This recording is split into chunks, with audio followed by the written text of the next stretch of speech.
Hello everyone, কেমন আছো তোমরা? আশা করি ভালো আছো। তো আজকে তোমাদের সাথে মানে একটা কথা শেয়ার করব। সেটা হচ্ছে অনেকদিন ধরে ভাবছি তোমাদের সাথে বলবো কথাটা।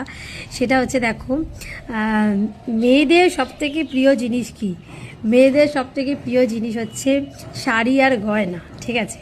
তো এটা সবাই জানে, মেয়েদের সব থেকে প্রিয় জিনিস হচ্ছে শাড়ি গয়না। আর বিশেষ করে শাড়িতে এবং গয়নায় সব নারীকেই একদম দুর্দান্ত লাগে, খুব ভালো লাগে। তো এই যে শাড়িতেই নারী সৌন্দর্য, এইটা সত্যি মানে না দেখলে বিশ্বাস করা যায় না। কারণ দেখো, আমরা সবাই কম বেশি এখনকার দিনে বিভিন্ন রকম ড্রেস আপ করি। আমরা কেউ শাড়ি পরি, কেউ চুড়িদার কুর্তি, কেউ জিন্স, কেউ ক্রপ টপ, বিভিন্ন রকমের। তো এই যত কিছুই আধুনিকতা আসুক না কেন, যখনই একটা মেয়ে সব কিছু যাই ড্রেস পরুক না কেন, যখনই একটা মেয়ে শাড়ি পরে, এবং সেটা যেমনই হোক, মানে মেয়েটাকে যেমনই দেখতে হোক, মেয়েটাকে যেমনই গায়ের বর্ণ ভগবান দিক না কেন, শাড়ির মধ্যে একটা যে মানে সেই একটা ব্যাপার আছে। কিন্তু মানে শাড়ি পরলে না, তার লুকটা একদম অন্যরকম। মানে একটা মানে মহিয়সী নারী বা প্রেমিকা কিংবা মা ভাব, মানে একটা শাড়ি পরার ধরনের মধ্যে অনেক কিছু নির্ভর করছে শাড়িটাকে সে কীভাবে পরবে। আবার একটা কথা বলি, সেটা হচ্ছে শাড়ি সুন্দর করে পরতে পারলে তো ভীষণই সুন্দর লাগে, সেটা যে কেউ হোক। কিন্তু এরকম অনেক মানুষ আছে শাড়িটাকে বিচ্ছিরিভাবে পরে তার মিনিংটাকেই পাল্টে দেয়।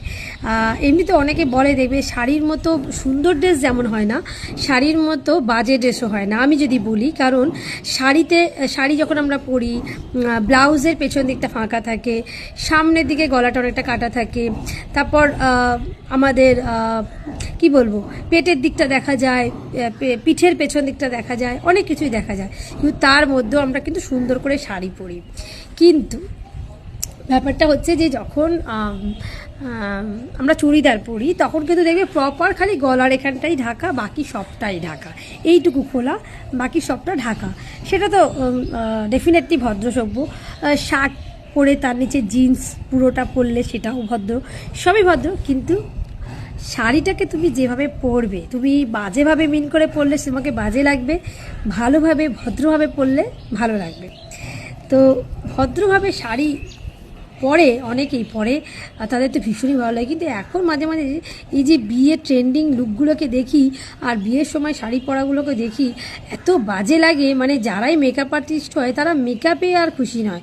মানে মেকআপ করে একটা মেয়েকে ভাইরাল বানাবো, মেকআপ করে একটা মেয়েকে সুন্দর করে তাকে হাইলাইট করব, এইটা থেকেও বেশি ছাপিয়ে যায় তাদের মানে এই যে শাড়িটা পরেছি আমি, দেখো নর্মাল প্রপার শাড়িটা পরেছি, এইটাকে ওরা এমনভাবে শাড়িটাকে পরাবে যে মানে একদিকটা পুরো বাজেই লাগে, মানে একদিকটা বেরিয়ে থাকে যাকে বলে। তো এই শাড়ি পরার ধরন মানে হাফ, মানে কি বলবো, মানে আমি বলতে পারছি না, যেটা সোশ্যাল মিডিয়া। তো এটাই বলবো যে শাড়ির যে মানে ঠিক যেইভাবে আমরা শাড়ি পরি, যে আমরা শাড়ি পরেছি ঠিক এখান দিয়ে গেছে, কিন্তু যখন ওরা শাড়ি পরে দেখবে এইখান দিয়ে যায়, মানে এই এতটা পুরো ফাঁকা, এমনকি এইগুলোও দেখা যায়, বাজে লাগে দেখতে। দ্বিতীয় কথা হচ্ছে যে এইগুলো এতে ওদের ভিউজ বাড়ায়, এবং তার সাথে সাথে গয়নার অ্যাড, ঠিক আছে? এই গয়নার অ্যাডটা তো এখন ট্রেন্ডিং হয়ে গেছে। এখন মেকআপের প্রোডাক্ট নিয়ে কেউ কথা বলে না, এখন মেকআপ আর্টিস্টরা আসেই একটা গয়নার, যেন মনে হচ্ছে অঞ্জলি জুয়েলার্স কিংবা সেনকো জুয়েলারে অ্যাড দিচ্ছে। কোন ব্রাইডের কত গয়নার কালেকশান, কোন ব্রাইডের কত হেভি গয়নার কালেকশান, কে দুবাইয়ের কালেকশান নিয়ে এসছে, এইসবই এদের আলোচনা। আরে ভাই, তোরা মেকআপ আর্টিস্ট, তোরা মেকআপ নিয়ে তো কথা বল, মেকআপের প্রোডাক্ট নিয়ে কথা বল, মেকআপের লংজিভিলিটি নিয়ে কথা বল। সেই সব কোনো হাইলাইট নেই। এরা প্রথমে এসে মেকআপটা কমপ্লিট হয়ে গেল, তারপরে মানে এইসব শাড়ির এইগুলোতে মানে ওদের একটা ভিউজ কামাবার ইচ্ছা, এটাও ভাবে না। আবার অনেককে দেখেছি যেরকম ব্লাউজ পরে আসছে, ব্রাইড এখনও রেডি না, মানে জাস্ট ওপরে ব্লাউজটা পরানো হয়েছে, শাড়ি পরানো হয়নি, হয়তো তারা সায়াই পরে আছে, সেইটাকে নিয়েও তারা লাইভ করছে। কেন ভাই, তার পারমিশন ছাড়া কেন লাইভটা করবি তোরা?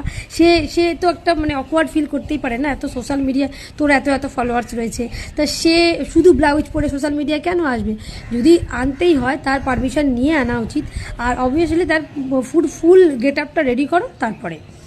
তো এটাও একটা ভিউজ আবার মানে যাকে যত বাজে টাইপের জিনিসগুলো দেখা যাবে তাতে ভাইরাল হবে বেশি। তার সাথে সাথে গয়না অ্যাড হয়ে যাচ্ছে, কোন মেয়ে, তার সাথে সাথে আবার শুধু গয়নার অ্যাড দেওয়া যাবে না, তার সাথে সাথে কী করতে হবে না, বাপের বাড়ির থেকে কোন গয়না দিয়েছে, শ্বশুর বাড়ির থেকে কোন গয়না দিয়েছে, শাশুড়ি কী গয়না দিয়েছে, তারপর বর কোন গয়না দিয়েছে, মানে সবের প্রপার হিসাব তাদেরকে দিতে হবে। কেন মেকআপ করতে এসেছিস, মেকআপ কর না ভাই। কে কী গয়না দিয়েছে, কোন বাড়ির লোক কতটা সামর্থ্যের মধ্যে গয়না দিয়েছে, এগুলো বলে মানে কাউকে কি ছোট করা হচ্ছে না? যেই দিচ্ছে না কারণ তার বাবা কষ্ট করেই দিচ্ছে, আর প্রত্যেকেরই অবশ্যই বাবা মাই কষ্ট করে দেয়। আর শ্বশুরবাড়ির থেকে সবার কপালে থাকে না যে অনেক অনেক সোনা পাবে। যার কপালে ভালো সে সোনা পাচ্ছে, যার কপাল ভালো না সে ফিনফিন একটা হার নিয়েই খুশি থাকছে, বা কেউ কেউ সেটাও পায় না। তো আমার কথা হচ্ছে যে মেকআপ আর্টিস্ট কেন এগুলোকে নিয়ে পড়ে থাকবে? তার কাজ মেকআপ করা, মেকআপটা ভালো লাগছে কিনা দর্শকের সেটা নিয়ে কথা বলা উচিত আমার মনে হয়। তো চলো এটুকুই বলা ছিল। By the way, you look, বলো,